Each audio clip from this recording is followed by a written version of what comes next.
السلام عليكم البنات، معكم سيدا بيوتي. ميرسي بوكو كي دخلتوا لا فيديو.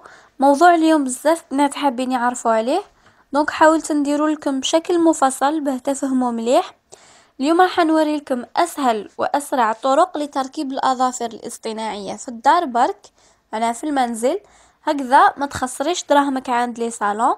اذا كنتي من النوع اللي ما يديرش هاد الصوالح، على الاقل ادي فكره على هذاك الشيء كيفاش يديروه هو.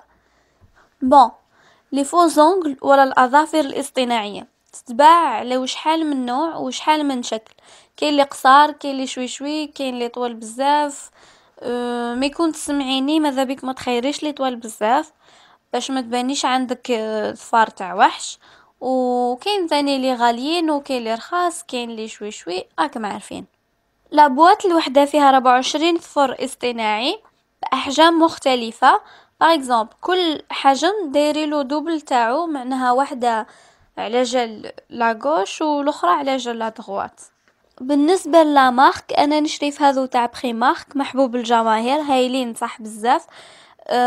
هذو يديروا 1.50 ماهمش غاليين بزاف، بخاسك بدراهمنا تاع الجزائر 25,000 هكذاك. وكاين ارخص منهم. سمسومه قلتي لي سمحي لي، لي برودوي نتاعك غاليين، دونك هاني درت لك برودوي على جالك رخيص تاع الفار لي فوزونغ 25,000، من احسن الانواع تاع بخي مارك، ماهوش غالي. وتقدري، مش قانون، مش لازم تشري هذو، خيري واش متوفر عندك وصاي. شوفي كي تحلي لابواط يجي معها لاكول ولا الغراء اللي تلصقي به، تحبي تخدمي بهذا ولا تشريه وحده. تشري الغراء وحده كيما في لافوتو، يجي على شكل فيرني. مي هذا العادي هايل يلصق مليح لاباس به.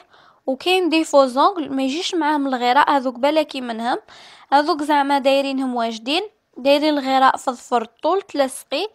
مي هذوك اختك منهم، تخافي تكوني تسربي في القهوة للضياف يطيح لك صفر في الفنجال، يطيروا في ساع، ما يشدوش غير يبهدلوك. وهذو اللي يجي معاهم الغراء تقدري تستعمليهم شحال من مرة، وكيف كيف بالنسبة للغراء راه ما يخلصش من استعمال واحد. الوغ هنا نبدا نقيس، ولي ما يوالمونيش نحطهم اكوتي. شوفوا هنا خيرت لينا زبوني زوج صفار لكل صباع، واحد ولا لكل مقاس، باه واحد نركبه في اليد اليمنى وواحد لليد اليسرى. الخطوة اللي بعدها نقص الظفاري، وهذه مهمة جدا إذا كنت حابة حاجة كما يقولوا بروفيسيونيل وبدون أخطاء. علاه تقصيهم؟ باه كي تعودي من بعد تنحي في لي فوزونغل تاوعك، تنحي فيهم ظفارك الأصليين اللي من تحت ما يوجعوكش ويتكسروا لك. وثاني باش كي تقلبي يدك هكذاك ما يبانوش ظفارك الطبيعيين تحت الاصطناعيين ويمدوا منظر شوي بشع. بعد ما قصيتهم نعدلهم بلاليم حاجة خفيفة برك. متقدري ما ديريهاش هذه الخطوة، ما تنسيش تتوضاي قبل ما تركبي الظفار. ميكون يروح لك الوضوء هنا لازم تنحيهم وتعاودي تتوضاي، خاطر ما يخلوش الماء يمسح ويعقب على الظفر. واذا هذوك لي جوغ اصلا ما كنتيش تصلي، لا حرج عليك اختي الفضيله. على بالي بلي قلبتها لكم شيخ شمس الدين، مما عليش. ونكمل طبعا اليد الاخرى.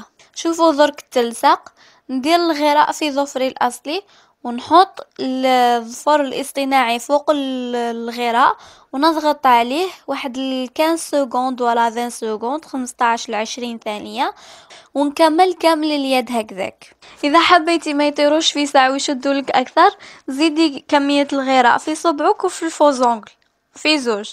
اون جينيرال هما يشدوا 10 ايام، مي موا بيرسونيلمون نحم في لو جوغ ما نخليهمش. ما تخافيش، اذا كان الغراء مليح ما يطيروا، ما يحشموك، ما يبهدلوك، ما يتعبوك، ويبانوا نتاوعك صح. ما منتي تنسي كامل بلي راهم دي فوزونغل. شوفوا كيفاش يبانوا. وهذه خدعة من الخدع اللي يديروا فيها بنات تاع الانستغرام. تقدري انتي ديريهم في عرسك ولا عرس تروحي ليه ولا خطوبتك، وبيان عرضة بيان سور كلاس، ما تعودش عرضة تاع بيناتكم برك، ولا عيد ولا بزاف مناسبات تقدري ديري فيها لي فوزونغ كيما تحبي. مي ما يداروش وقت القرايه، ديجا ما تقدريش تتحكمي بهم وما تقدريش باردون تتحكمي في الستيلو وتباني تكتبي برجلك، وما تقدريش طيبي بيهم، بالك حاجة خفيفة برك. هذو تاع برستيج. كي تكوني حابة تنحيهم دخلي يديك في وعاء فيه ماء واحد 10 دقائق وابداي نحي فيهم بالعقل، راهم يتنحو نورمال ما تخافيش. تقدري اختي هما بعد ما تركبيهم تبدلي لهم لا كولور اللي حباتيه. كما انا هنا درت لكم مثال هذا الغوز جوست باش تدي فكرة وكتغيير اذا كرهتي. ان شاء الله تكونوا استفدتوا من لا فيديو. سمحوا لي طولت عليكم، حبيت برك نفهمكم مليح. خواتاتي اذا كان عندكم سؤال ولا طلب حطيه في تعليق وانا نجاوبك. عاونوني بالاشتراك في القناة وخلوا الفيديو يوصل اكبر عدد من الاعجاب. تعيشوا، ربي يفرحكم ويفرحني، وملاقات في فيديو اخر ان شاء الله.